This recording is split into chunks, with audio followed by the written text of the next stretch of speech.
अच्युतं केशवं कृष्ण दामोदरम् अच्युतं केशवं कृष्ण दामोदरं रामनारायणं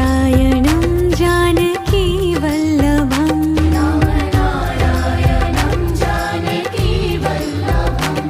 कौन कहते हैं भगवान खाते नहीं कौन कहते हैं भगवान खाते नहीं